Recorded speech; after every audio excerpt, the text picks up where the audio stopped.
এদেশের আকাশে কালেমার পতাকা দুলবে,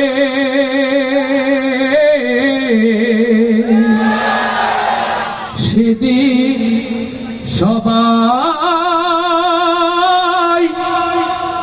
খোদাই বিধান পে দুঃখ বেদনা ভুলবে।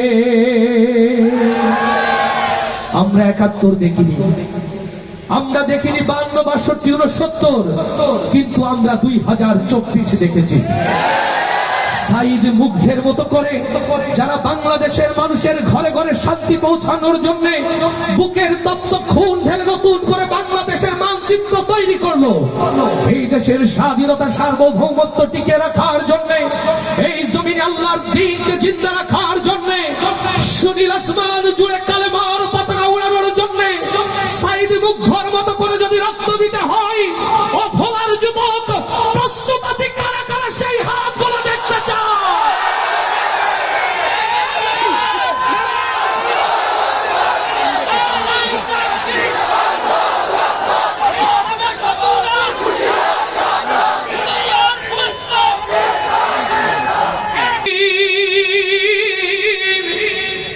এদেশের আকাশে কালে